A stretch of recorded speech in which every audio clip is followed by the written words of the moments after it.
안녕하세요. 만나 뵙게 되어서 참 반갑습니다. 제가 어제 저녁에 제가 이 선곡교회를 참 오고 싶었다라고 했습니다. 그렇죠? 예. 왜 오고 싶었다라고 그랬어요?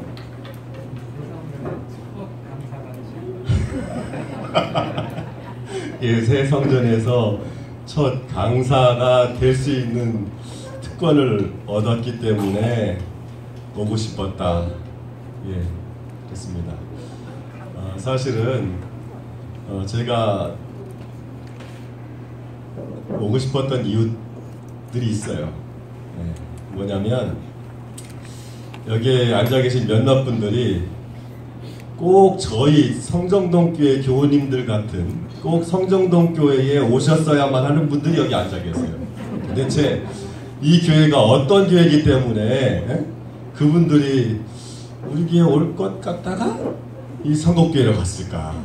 이 선곡교회는 뭐가 있나? 그래 정말 궁금했습니다. 제가 와보니까요, 저라도 이 선곡교회로 올 만큼 참 조직도 잘 되어 있고, 그 다음에 모든 순서마다 참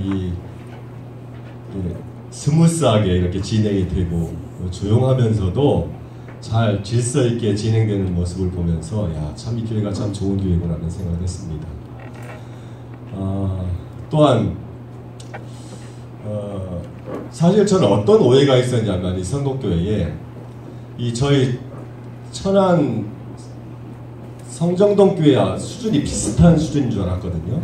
11금이나 교인 숫자나. 그런데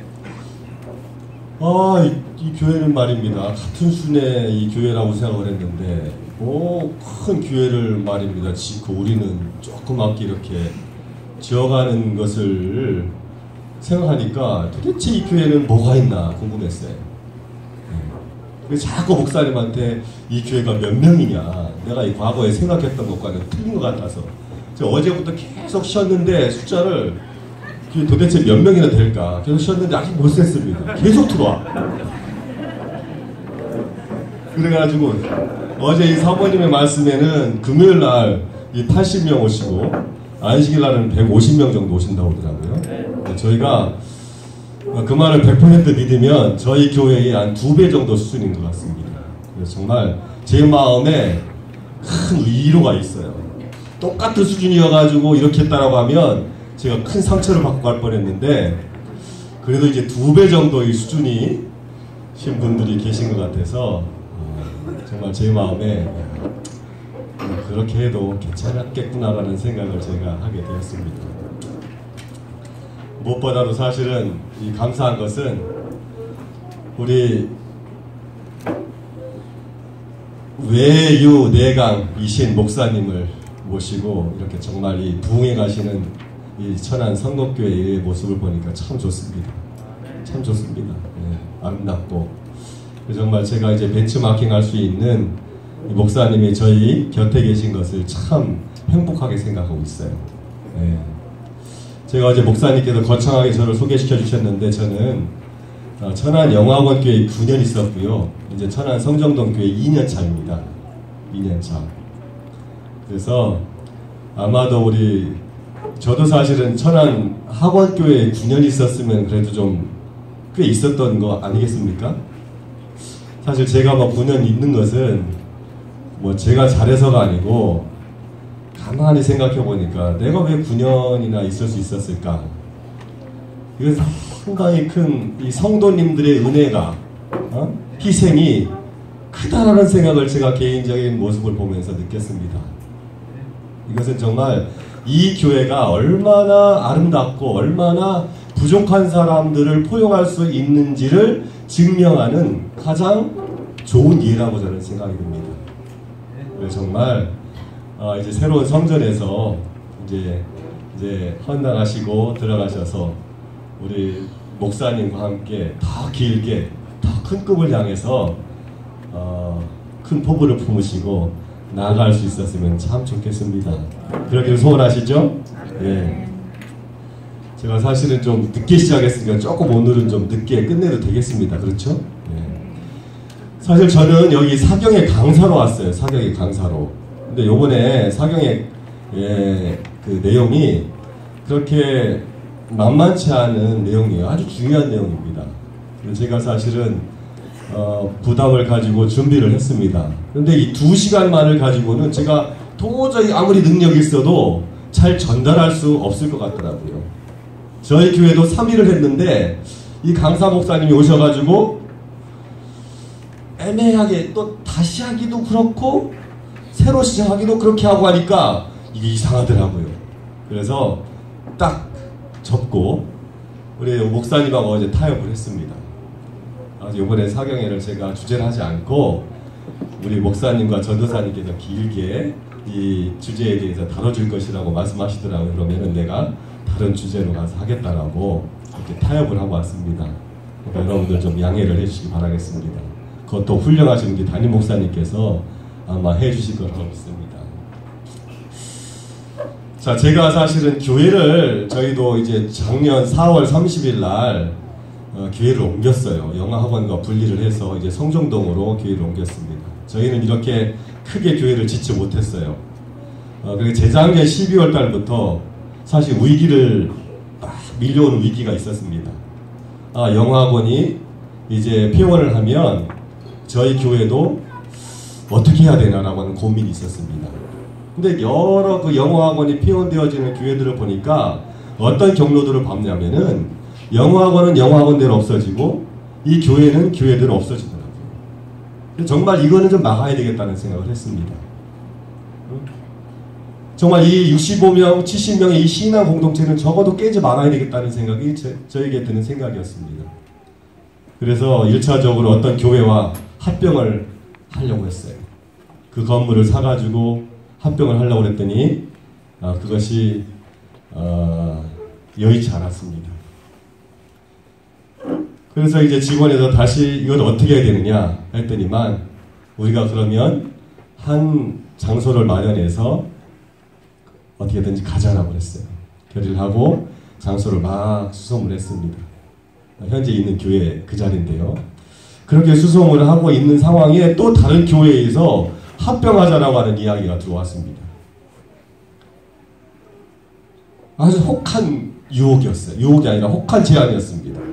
그래서 직원에서 다시 의논을 했어요. 합병하자는 거예요. 그래서 우리 장로님들과 그쪽 장로님들이 만나서 이제 합병 절차를 의논했습니다. 그래서 언제 합병을 하고 어느 순간에 어떤 날 합병 예배를 연합 예배를 드리자 이렇게 딱 제안을 했어요. 그 결의를 했습니다. 그쪽에서. 그리고 이제 직원에 와가지고 이야기를 하려고 했는데 어떤 이야기가 들렸냐면 그것은 좀 다하지 않다라고 하는 제안이 있었습니다. 이 영어학원에서 분리를 해서 제가 이제 충청합회로 왔는데 또 기관에 있는 그 교회와 합병하는 것은 옳지 않다. 그러니 이런 제안이 그 이야기가 온 것입니다. 그래서 그 이야기를 다시 제안을 했어요. 다시 직원에서 의논을 했습니다. 결론적으로 정말 다 되어진 절차를 다 이제 무시하고 그 교회에다가 정말 죄송하다고 우리가 이러한 사정 때문에 못하게 되었으니 죄송하다고 이렇게 양해를 구하고 그 2월에 저희가 이제 새로운 그 우리가 옮길 곳에 갈 것을 계약을 하고 현재 있는 위치로 이동을 하게 되었습니다. 근데 제가 하면서 여러 번의 그 의견이 바뀌는 사건이 있었지 않습니까? 그렇죠? 네, 여러 번의 사건, 여러 번 뭐 이쪽 어느 교회와 합병하려고 했다가 안 돼서 다시 나가려고 했다가 또 어떤 교회랑 합병하려고 했다가 또 안 돼가지고 이제 다시 나오는 그런 번복하는 사건이 있음에도 불구하고 정말 이 교우님들이 한 명도 다른 교회에 가지 않고 저희 교회에 남아주신 것이 참 감사하더라고요. 저는 사실은 제가 가지고 온 설교보다 이 내용이 더 중요하다고 생각이 들어요. 정말 목회자가 가장 감사한 것은 정말 이 흔들림의 시기 아닙니까? 그렇죠? 흔들림의 시기잖아요. 새로운 성전을 건축하고 이렇게 한다는 것이 건축 헌금을 한다고 하는 것은 상당히 큰 부담입니다. 그렇지만 그러한 그 흔들림에도 꿋꿋하게 이 자리를 지켜주신 분들에게 참 감사하더라고요. 네. 사실 전혀 그런 게 아닌데 여러분들 정말 가지고 있는 부담을 내려놓으시고 정말 여러분들이 정말 오늘뿐만 아니라 과거뿐만 아니라 그냥 아무것도 안 하시고 교회에 나오시는 것만으로도 이 교회가 참 좋고 이 감사한 일이라는 생각을 좀 갖게 되길 간절히 바라겠습니다. 혹시 또 흔들림이 있으셔가지고 또 이렇게 믿음에 좀 이렇게 흔들림이 있으신 분들 다독거리셔가지고 함께 모으셔서 아름다운 성전에 가셔가지고 정말 무엇보다도 감사한 것은 아름다운 성전을 짓는 것이 감사한 게 아니라 우리가 모두가 다 한 사람도 나가고 마음이 없이 이 새로운 성전을 건축해서 왔다라고 하는 것에 크게 감사할 수 있는 우리 천안 성덕교회 교우님들 되기를 간절히 바라겠습니다. 그런데 사실 저희가 이제 교회가 와가지고 어떤 고민이 있었냐면 저희들은 세를 내거든요. 1년에 한 2,200만 원이 들어갑니다. 2,200만 원이 뭐 관리비, 그 다음에 임대료, 그 다음에 전기료. 성전을 건축하는 게 얼마나 감사한 일인지 모르시죠? 딱 들으니까 야, 저거 어떻게 운영하나 이런 생각이 드시죠? 특히 성전 건축하는 게 좋은 겁니다. 예. 그래서 저희 교회가 사실은 월정화금이나 이제 교회에서 쓸 수 있는 자금이 약 3,500만 원 정도 남았어요. 과거에. 예? 사실 그러면은 3,500만 원 마이너스 2,200만 원 얼마 남아요? 1,300만 원 가지고 교회 운영할 수 있습니까? 예? 없는 건 사실 쉽지 않습니다. 거기에 뭐 여러 가지 사고 뭐 하면 그 다음에 각 부서 지출하고 그러면 고민은 하지 않았지만은 야 이게 참 쉽지 않겠구나 생각을 했습니다. 그랬더니 그러면서 이제 올 2016년에 연말에 이렇게 그 기획을 세웠어요. 그랬더니만 우리 교회에서 쓸 수 있는 자금이 약 5,020만 원 정도가 이렇게 발생하게 되었어요. 그리고 11금도 보니까 거의 1억 수준에 있는 그런 수준으로 이렇게 발전할 수 있겠구나라는 생각을 제가 갖게 되었습니다. 예상이 되어지더라고요. 정말 우리가 사실 교인이 늘어가지고 그렇게 늘은 거 아니거든요. 많은 사람이 오지 않았어요. 하나님께서 정말 이 교회를 옮기고 또 수고한 모든 분들에게 축복해 주셔서 그들이 정말 시불금도 더 많이 낼 수 있도록 하나님께서 해주시고 월정헌금이나 감사헌금을 더 많이 낼 수 있도록 해주시더라는 것입니다. 정말 그건 참 감사하더라고요. 저 그래서 매주 헌금 보고서를 제가 과거에는 안 봤습니다. 근데 요즘은 매주 헌금 보고서를 요즘은 온라인으로 볼 수 있잖아요. 이게 뭐 청직 2015부터는 보게 되면 너무나 감사해요. 참 어떻게 3,500만 원 수준의 교회에서 월정헌금도 이제 5,000만 원이 넘게 나오고 어떻게 11금도 거의 1억을 바라볼 수 있는 기회가 되었나. 참 정말 감사하더라고요. 여러분 이 고난의 시기가 지날 때에 많은 분들이 또 하나님의 축복을 받게 될 것입니다. 또 교회를 옮겨놓으니까요 주위에서 또 교우님들이 막 오시더라고요.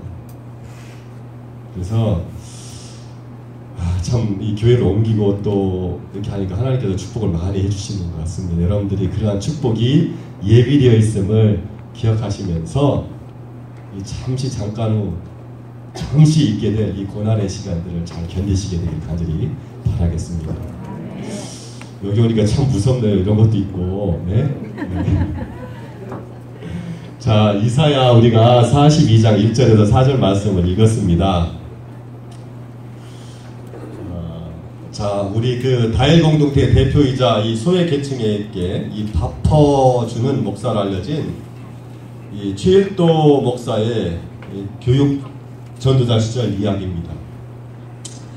이 최일도 목사님에게 이 전도사 시절에 큰 고민이 있었습니다. 어떤 고민이 있었냐면은 이 방언을 못한다는 고민이었습니다.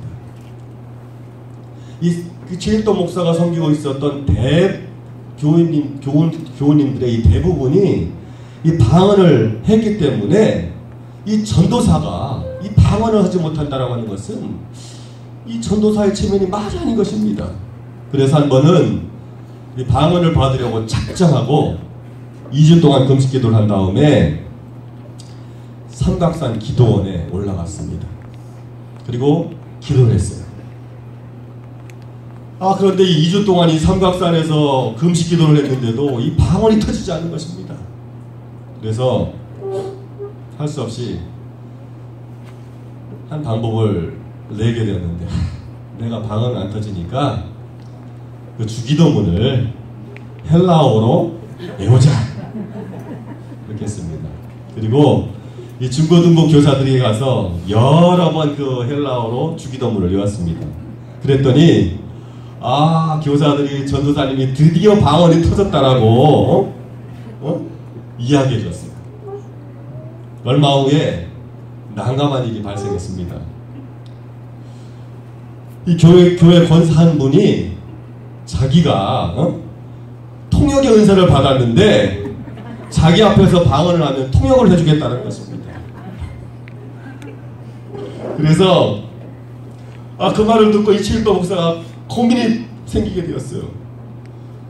큰일 났다. 들통나게 생겼다. 할 수 없지. 그래도 한 번 더 주기도문을 헬라어로 외우자. 그래서 외웠습니다. 그랬더니 그 권사가 이렇게 통역을 했습니다. 전도사님, 여자를 조심하라고 말씀하십니다. 여자가 근처에 오면 파리쫓듯 쫓아내시기 바랍니다. 전도사님은 그저 여자 조심하고 돈만 조심하면 큰 목사 되실 줄 믿습니다. 라고 대답했어요. 통역해줬습니다. 이 개신교의 많은 신자들이 성령이 임하면 일어나는 일들에 대해서 오해하고 있습니다. 또 특별히 우리 재림교회 내에서도 이 성령에 대한 많은 오해들이 있습니다. 제가 어제 시간에 어떤 오해들에 대해서 3가지 오해에 대해서 말씀드렸습니다. 어떤 오해에 대해서 얘기했어요? 네? 하나님에 대한 오해. 그죠? 너무 하나님께서 많은 것을 요구하신다라고 하는 하나님에 대한 오해가 있다. 그리고 또한 하나님 사랑에 대한 오해가 있다. 그리고 또한 율법에 대한 오해가 있다.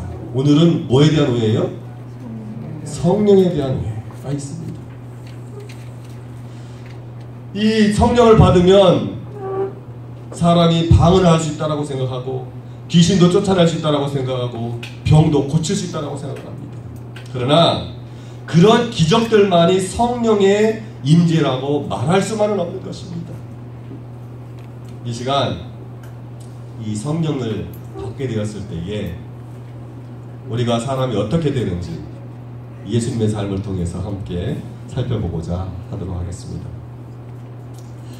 자, 이사야서는 66장으로 되어 있습니다. 이사야서에는 여호와의 종의 노래라고 하는 것이 4개가 있습니다. 4편이 더 있어요. 여기 나와 있는 것처럼 첫 번째로 이사야 41장 1절에서 9절, 49장 1절에서 7절, 50장 4절에서 9절, 50장 13절에서 53장 12절. 이렇게 4편의 여호와의 종의 노래라는 시가 들어가 있습니다. 이사야는 BC 745년부터 685년 약 60년간 선지자로 부름을 받은 사람이었습니다. 이 여호와의 종이란 이사야 때로부터 약 700년 후에 사람들이 오실 예수님을 가리킵니다. 이사야 42장 1절에서 9절에서 이사야 49장에서요 1절에서 4절은 메시아의 품성을 나타내고 있고요, 이야기하고 있고요. 그 다음에 5절에서 9절은 메시아의 사역을 묘사하고 있습니다. 이 시간 이사야 42장 1절에서 4절에 나타난 메시아의 품성을 살펴보기를 원합니다. 1절을 보면 예수님은 하나님이 붙드시는 종이었다라고 기록하고 있습니다. 예수님은 하나님의 마음에 기뻐하는 택한 사람이었다라고 기록하고 있습니다. 예수님에게 하나님의 성령이 부어졌습니다. 예수님은 어떤 분이셨습니까? 여러 모습으로 묘사할 수 있지만은 이사야 42장 1절에 의하면은 예수님은 성령 충만한 분이셨습니다. 여러분, 사람이 성령이 충만하면 어떻게 될까요? 방언도 하고 사람도 잘 고칠 수 있고 그 다음에 귀신도 쫓아낼 수 있고, 물론 그럴 수도 있을지 모르겠습니다. 하지만 첫째, 성령이 우리 마음에 충만하게 되었을 때에 사람은 목소리를 높이지 않습니다. 이사야 42장 2절 말씀을 함께 읽도록 하겠습니다. 시작. 그는 외치지 아니하며 목소리를 높이지 아니하며 그 소리를 거리에 들리게 하지 아니하며. 성령이 충만하면 뭐하지 않는다? 목소리를 높이지 않는다는 것입니다. 오래전에 길거리에서 한 남자가 고래고래 고함을 치르는 것을 보았습니다. 그 소리는 그냥 그 남자가 지르는 소리가 아니라 뭔가 억울해서 가슴 아파서 이 가슴 깊은 데서부터 나오는 한 맺힌 절규같이 느껴졌습니다. 무슨 사연인지는 오래되어서 잊어버렸지만은 그가 목청 높여서 외쳤던 그 모습이 지금도 기억에 생생합니다. 여러분은 언제 목소리를 높이십니까? 언제 큰 소리를 내십니까? 사람들이 왜 큰 소리를 낼까요? 왜 목소리를 높일까요? 언제 목소리를 높입니까? 자기 주장이 받아들여지지 않을 때 사람은 소리를 높이는 것입니다. 부모가 목소리를 높이는 이유는 자녀들이 말을 듣지 않을 때입니다.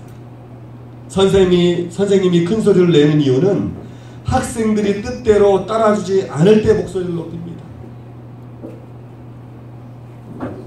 요즘 이 박근혜 대통령의 문제로 이 두 부류로 나뉘어가지고 목소리를 막 높이고 있어요.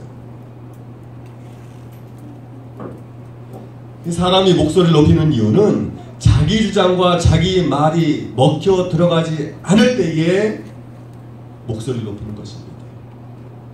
그래서 자기 주장과 자기 말이 먹혀 들어가게 하기 위해서 목소리를 높이는 것입니다. 자기에 대한 사랑 때문에 사람들은 목소리를 높이는 것입니다.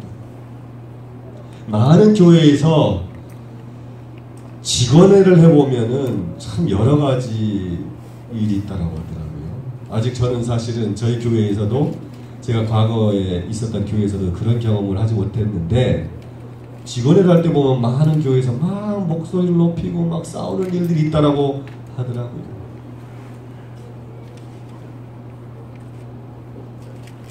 이 사람은 자신을 드러내고 싶어 합니다. 미국, 제가 사실 제일 잘하는 것이 뭐 있냐면, 제가 잘하는 것은 없지만은 그래도 하는 것이 있다라고 하면은 사람들을 이제 끌고 다니는 일을 잘합니다. 그래서 제가 이제 우리 교우님들과 함께 미국을 갔었는데, 거기 브라이스 캐년이라고 하는 곳을 갔습니다. 그랬더니만 거기에 이 밑으로 이 트레일들이 있어요. 이렇게 걸어서 갈 수 있는, 밑으로 내려가가지고 이렇게 쭉 걸으면 트레일인데, 거기에 보면은 이거는 좀 이렇게 좀 잘 부서지는 돌이거든요. 그런데 거기에다가 누구, 그 다음에 방문한 날짜, 왜 방문했는지 이렇게 막 낙서를 막 해놨습니다.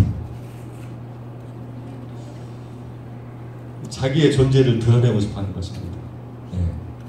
사람은 누구나 자신의 존재, 자기 주장을 드러내고 싶어 합니다.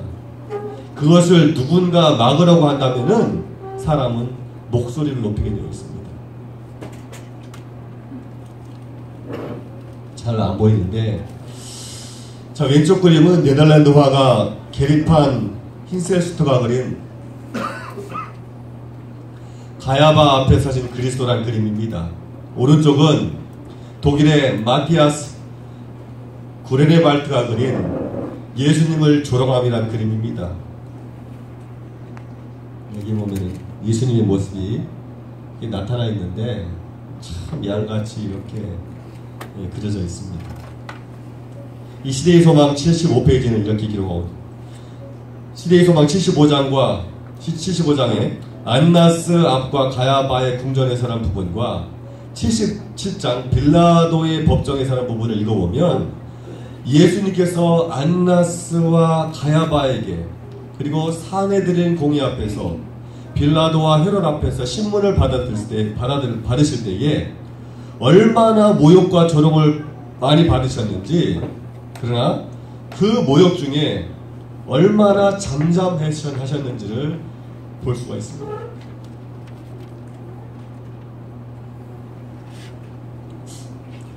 그래서 시대의 소망은 이렇게 이사야 53장 7절을 함께 읽어보겠습니다. 시작. 그가 곤욕을 당하여 괴로울 때에도 그의 입을 열지 아니하였으며 마치 도술장으로 끌려가는 어린 양과 털 깎는 자 앞에 잠잠한 양같이 그의 입을 열지 아니하였도다. 여러분, 얼마나 예수님께서 억울했겠습니까? 그쵸? 얼마나 억울했겠어요. 그런데 이 성경 이사야서 53장 7절은 뭐라고 말씀하고 있습니까? 예수님에 대해서? 네? 네? 잠잠한 양같이 그의 입을 열지 않았다라고 말하고 있습니다. 정말 그 안나스, 가야바 그리고 사내들이나 헤롯 앞에서 신문을 받았을 때 얼마나 모욕적이었겠습니까?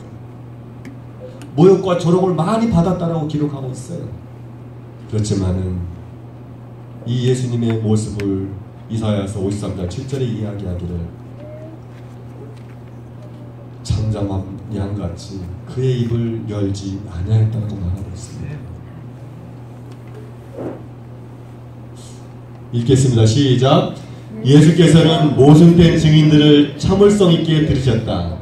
그분은 자기 방어를 위하여 아무런 말씀도 하지 않으셨다. 시대의 소망 706페이지 말씀입니다. 시작. 일찍이 하나님의 아들처럼 비인간적인 방법으로 취급된 죄수는 결코 없었다. 다시요. 시작. 마치 사나운 대양의 물결처럼 높이 치솟는 거세고 성난 파도가 그분의 주위에서 파열하지만 그분을 차지는 못하는 것 같았다. 그분은 말없이 서 계셨으나 그분의 침묵은 웅변이었다. 시작. 하늘이여 경탄하고 놀랄지어다. 땅이여 압박하는 자와 압박받는 자를 바라보라. 미친 군중들이 세상의 구주를 내왔었다. 조롱과 조소가 야비하고 참남된 저주와 뒤섞여 나왔다. 그분의 미천한 태생과 초라한 생애는 잔인한 폭도들의 비평을 받았다. 하나님의 아들이라는 그분의 주장은 조소를 받았으며 비루한 농담과 모독적인 욕설이 저 입술에서 터져 나왔다. 그러나 한마디 명령으로 하늘 군대를 불러와 자기를 돕게 할 수 있고 신성의 위엄을 번쩍이심으로 그분의 안개에서 공포에 쌓인 폭도를 몰아냈을 수 있는 분이 가장 비루한 모욕과 폭행을 더할 나위 없이 침착하게 감내하셨다. 참 예수님께서는 억울하고 모욕적이고 치욕적인 순간에서도 뭐 하셨다라고요? 목소리를 높이셨다고요? 참으셨다는 것입니다. 인내하셨다는 것입니다. 잠잠한 양같이 그의 입을 열지 아니하셨다는 것입니다. 여러분, 반면에 이 사단은 어떻습니까? 이 사단과 대리자의 모습은 요한계시록 13장 5절에 큰 말을 한다라고 기록하고 있습니다. 이 목소리를 높여서 자신의 존재를 드러내고 자신을 높인다라고 말하고 있습니다. 자신을 높이는 모습은 예수님의 모습이 아닌 것입니다. 성령 충만한 사람의 모습이 아닌 것입니다. 예수님은 이 땅에 계실 때에 자기를 위해서 외치지 않았고 목소리를 높이지 않으셨습니다. 하나님의 성령이 충만하게 임하면 이익이 사라지고 손해가 발생할 때에, 하나님과 사람이 자기 뜻대로 움직여지지 않을 때에 결코 목소리를 높이지 않게 된다는 사실입니다. 우리의 모습과 얼마나 다른 모습입니까? 그래서 우리에게 성령이 필요한 것입니다. 우리에게 그래서 성령이 필요한 것입니다. 자기를 드러내기 위해서 목소리를 높이지 않았던 예수님을 닮아가기 위해서 우리에게 성령이 필요한 것입니다. 사랑하는 천안 삼도교회 성도님 여러분, 정말 자기를 드러내기 위해서 목소리를 높이지 않았던 예수님을 닮아가기 위해서 목소리를 높이지 않게 되는 교우님들 되기를 간절히 바라겠습니다. 두 번째로, 성령이 충만하면 작은 것과 작은 사람을 소중히 여깁니다. 이사야 42장 3절 말씀을 42장 3절 말씀을 읽겠습니다. 시작. 상한 갈대를 꺾지 아니하며 꺼져가는 등불을 끄지 아니하고 진실과 정의를 시행할 것이며. 여기서 상하다라고 하는 말은 외부의 힘에 의해서 꺾이다라고 하는 뜻입니다. 따라서 이 상한 갈대란 꺾인 갈대를 의미합니다. 여기서 등불은 파시티라고 하는 말인데 심지를 뜻하는데 종종 사람을 의미합니다. 따라서 꺼져가는 등불은 점점 희미해지는 연약한 존재를 뜻합니다. 이 상한 갈대와 꺼져가는 등불은 초라하고 연약하게 살아가는 작은 사람들을 의미합니다. 이 사람들이 크고 높은 사람들에게 잘할까요? 작고 낮은 사람들에게 잘할까요? 네? 네? 덕볼 사람한테 잘한다. 네, 덕볼 사람한테 잘합니다. 네. 솔직한 대답 감사합니다. 근데 제가 보니까 여기 우리 대총의 선교부에서 주관하는 그 선교 비디오 제작도 하신다라고 하는 거 보고, 또 주위에서 제가 지켜보니까 이 천안 선곡교회는 참 낮은 분들을 섬길 줄 아는 교회인 것 같아요. 참 감사한 일입니다. 네. 참 그래서 정말 저희 교회가 배우고 싶어요. 네. 세계에서 암컷이 수컷을 선택합니다. 이 최저천 교수가 쓴 생명이 있는 것은 다 아름답다는 책이 있습니다. 이 세계의 모든 새들 가운데에 조류학자들이 가장 많이 연구하는 새가 영국의 박새와 북미의 붉은 점 찌르대기라고 합니다. 여기 붉은 점 찌르대기는 암컷이 평범한 흑갈색을 띠지만은 수컷은 몸 전체가 윤기가 나는 까만 털로 덮여있고 이 중앙에 붉은 반점이 있어서 훨씬 더 이쁘다고 합니다. 네, 수컷이.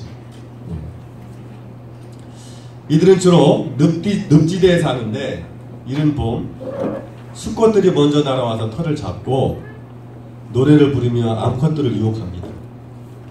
그때에 암컷들은 수컷 자체의 매력보다 수컷이 가진 영토가 얼마나 크고 기름지냐에 따라서 수컷을 선택한다는 것입니다.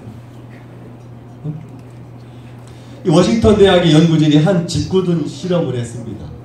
훨씬 더 수컷이 이쁘죠? 그렇죠? 암컷이 어떤 이쁜 그런 수컷을 찾을 만한데 이 암컷은 뭐를 보고 선택한다는 거예요? 예? 그가 가진 영토와 얼마나 그 털이 기름진지, 잘 먹고 잘 사는지 를 보고 선택한다는 것입니다. 그래서 워싱턴 대학 연구진이 실험을 했어요. 가장 크고 기름진 털을 보유하고 있던 수컷을 잡아서 거세를 한 다음에 무슨 일이 벌어지는지 관찰을 했습니다. 그랬더니 이 새들이 큰 영토를 가진 수컷을 선택하는 이유는 좋은 환경에서 새끼를 기르고 싶기 때문에 이 암컷들이 수컷들을 큰 영토, 기름진 털을 가진 수컷을 선택한다는 것을 발견하게 되었어요. 네?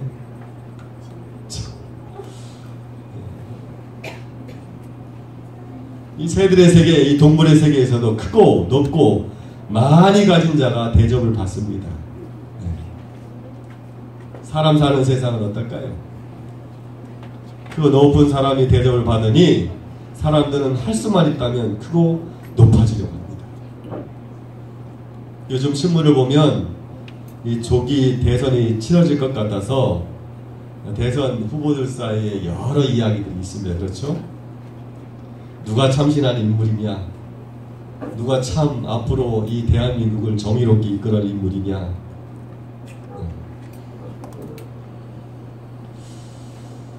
이 모든 사람들이 대통령이 되기 위해서 참 열심히 경쟁을 합니다. 이 대선 주자들이, 후보들이. 우리 모두가 다 큰 것과 높은 것을 마음에 두고 살아갑니다. 그래서 작은 것과 작은 사람, 낮은 것과 낮은 사람은 소외를 당할 때가 많이 있습니다. 그렇다면 예수님은 어떻게 사셨을까요? 읽어볼까요? 시작. 능력의 말씀으로 여러 세계들을 붙들고 계셨던 그가 상처를 입은 한 마리의 새를 살리시려고 몸을 굽히시곤 하셨다. 그의 주목을 끌지 못한 것은 하나도 없었으며 가치가 없다고 생각하시고 봉사하지 않으신 것은 하나도 없었다. 그는 목수대에서 일하시던 때나 후에 군중을 위하여 이적을 행하시던 때를 막론하고 똑같이 하나님의 사업을 행하고 계셨다.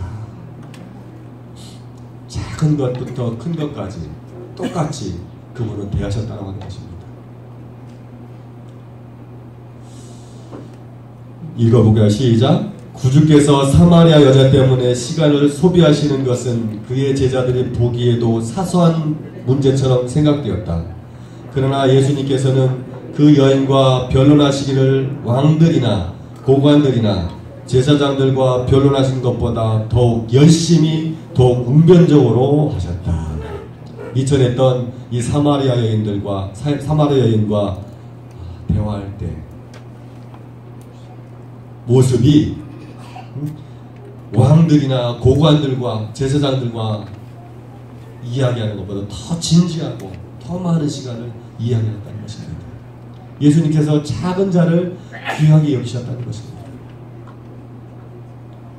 크고 높은 자만 잘 대하는 사람은 성령 충만한 사람의 모습이 아닙니다.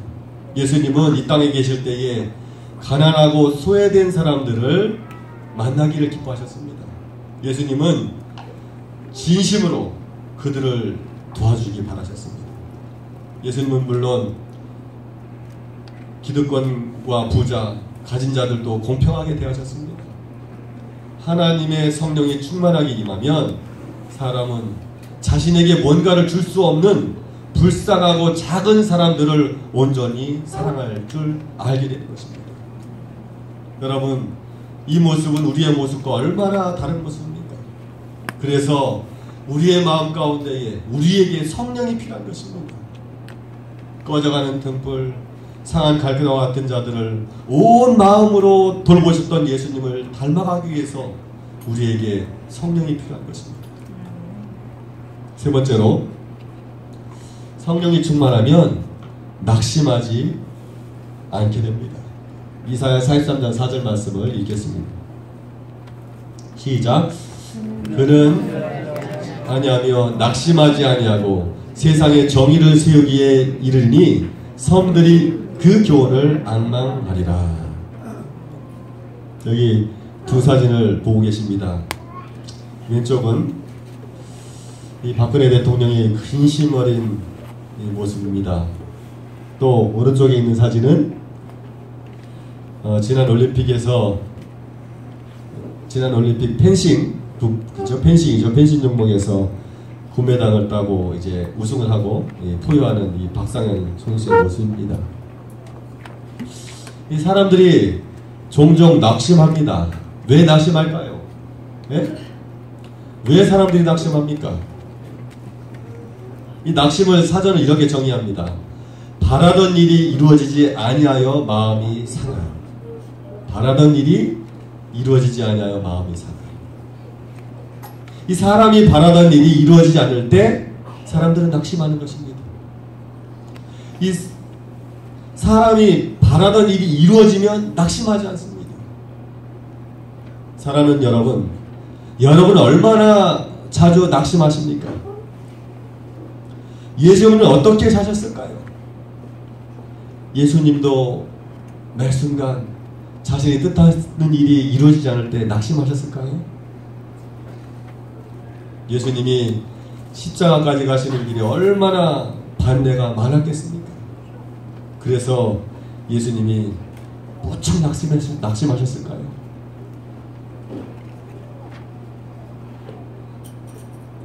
읽어보겠습니다. 시작. 예수께서는 칭찬을 받음으로 의기양양하시거나 비난이나 실망으로 인하여 의기가 소침해지는 일도 결코 없으셨다. 가장 심한 박대와 가장 잔인한 대우를 받으시면서도 여전히 용기는 왕성하셨다. 그러나 예수를 따른다고 공언하는 많은 사람들은 자신을 하나님께 의탁하기를 두려워함으로 불안하고 괴로운 마음을 가지고 있다.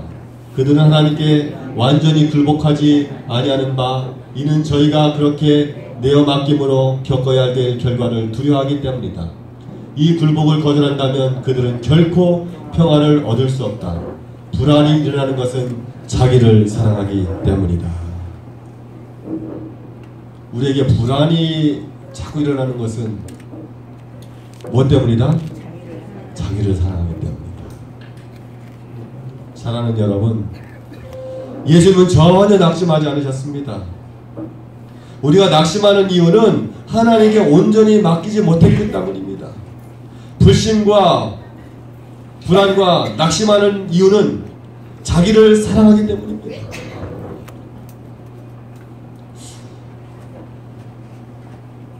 제가 이제 저희 교회가 이제 2월 달에 이제 계약을 하고 2월 말에 계약을 하고 3월 말에 계약을 했는데 3월 말에 계약을 한 것 같아요.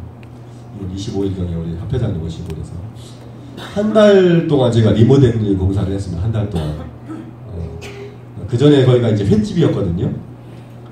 횟집이었기 때문에 많은 방들이 있었어요. 거기를 다 헐고 일부를 헐고 일부를 인테리어 공사를 해야만 했습니다. 우리 교우님들이 참 저희들 인테리어 업자를 쓰지 않고 그냥 저희가 이제 그냥 알아서 그냥 이렇게 대충 했거든요. 그렇다 보니까 이제 교우님들이 하실 일들이 많았습니다. 와서 뭐 철거부터 해가지고 그 뭡니까 그 석고보드 막 그 뜯어내가지고 하는 거 막 쓰레기 막 치우하는 일을 교우님들 하셨어요. 많은 일을 해주셨어요. 그래도 또 제가 이제 해야 될 일들이 제일 많았던 것 같아요. 그래서 뭐 밤에 한 2시, 막 3시 할 때도 있었고, 뭐 밤을 샐 때도 있었습니다. 왜냐하면 페인트를 칠해야 되는데 내일 뭐 마무리 안 된 부분들은 밤을 새서라도 해야 되잖아요. 하고 있는데 한 며칠을 그렇게 제가 했습니다. 그러면서 갑자기 제 마음 가운데에 우울한 생각이 들었어요.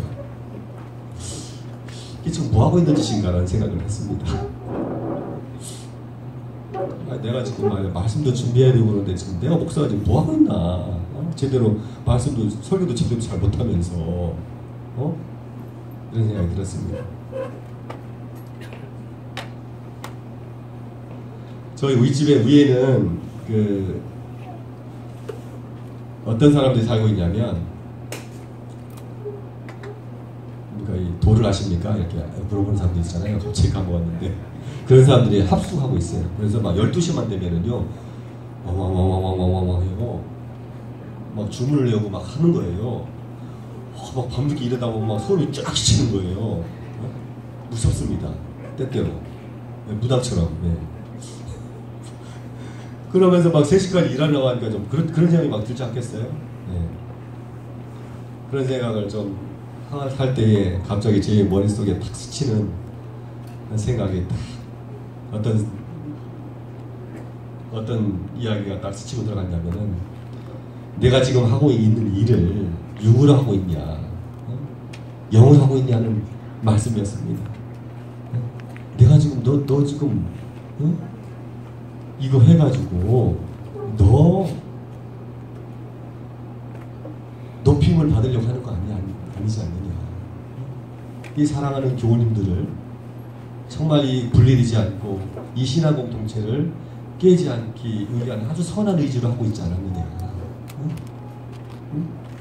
이것을 네 혼자 알아주지 않고 교인들이 와가지고 해주지 않는다고 해서 네가 그렇게 서운할 필요가 있냐, 이런 생각이 들었어요. 여러분, 우리가 많은 일을 하지만은 영으로 하지 않고 육으로 할 때가 많이 있습니다. 그래서 일이 뜻대로 안 되면 낙심합니다.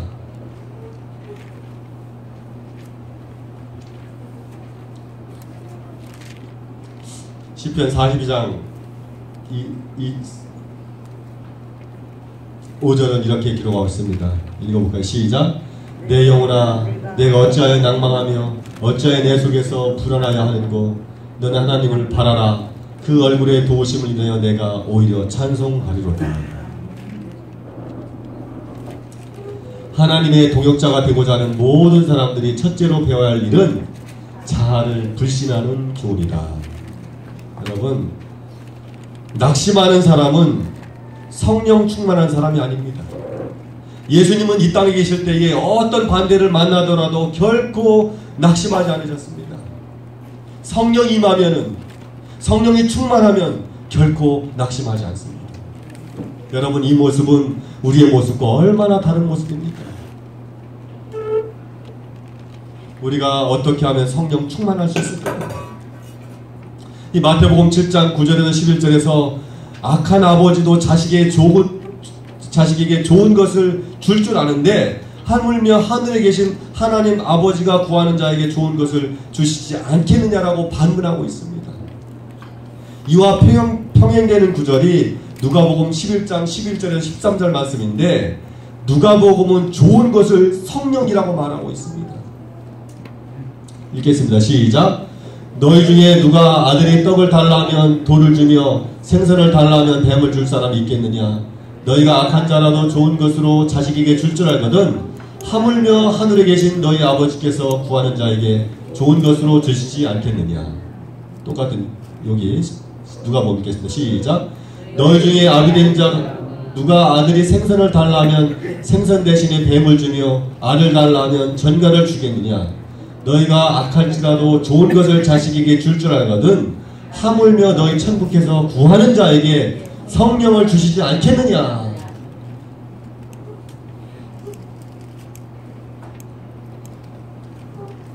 성령을 구하는 자에게 우리 하나님께서는 성령을 주십니다. 우리가 어떻게 성령 충만한 사람이 될 수 있는가? 성령을 구할 때 성령 충만한 사람이 될 수가 있습니다. 얼마 전 제가 이제 교회에 가기 위해서 식기회에 이제 그 세면대로 갔습니다. 그러더니만 그 딸의 안경이 있었어요. 딸의 안경이 얼마나 지저분한지 제가 닦아주겠다는 생각을 했습니다. 그리고 그 안경을 닦으면서 이렇게 생각을 했습니다. 하나님, 우리 딸이 정말 제가 닦아서 깨끗해진 이 렌즈를 통해서 옳은 것, 좋은 것을 많이 보게 해주십시오. 뿐만 아니라 육신의 눈은 나쁘지만은 영적인 눈을 떠서 정말 적어도 아버지 하나님을, 영적인 아버지를 더 밝히 볼 수 있도록 이 딸에게 하나님 함께 해주십시오라고 제가 기도하면서 제가 닦았던 안경을 닦았던 기억이 있습니다.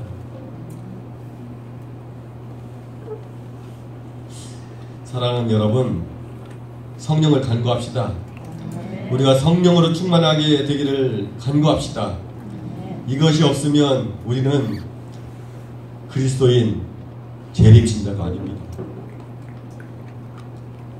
읽겠습니다. 시작. 우리가 만일 우리의 모든 생각을 사로잡아 그리스도께 복종시키기로 동의하지 않는 한 우리는 하나님의 품성을 식별할 수도 없고 믿음으로 그리스도를 받아들일 수도 없다. 이렇게 행하는 모든 사람에게 성령이 한량없이 주어진다. 우리의 모든 생각을 사로잡아 그리스도께 복종시키기로 동의하지 않는 한 우리는 하나님의 품성을 식별할 수도 없고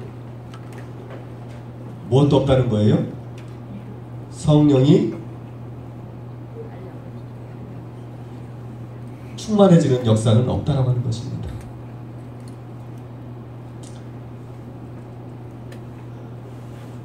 사랑하는 성도님 여러분, 성령이 충만하면은 충만한 사람은 어떤 사람이냐? 어떤 사람이냐? 성령이 충만하면은 우리는 나를 드러내기 위해서 내 목소리를 높이지 않게 됩니다. 성령이 충만하면은 그때 우리는 큰 일이 아닌 작은 일, 큰 자가 아닌 작은 자에게 진정한 마음을 두게 됩니다.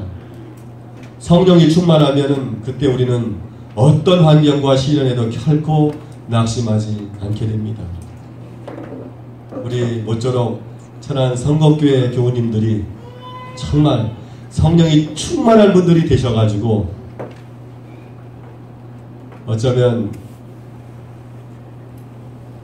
잠깐 후에 새로운 교회에 헌당하셔서 그곳에서 정말 이 불우한 사람들을 잘 돌보고 그리고 또한 그곳에서 정말 작은 목소리로 일하심으로 말미암아 이 천안 성곡교회는 성령 충만한 교회다라고 하는 그런 사실들이 여러분의 교회 삶 속에서 나타나기를 간절히 바라면서 말씀을 마치도록 하겠습니다.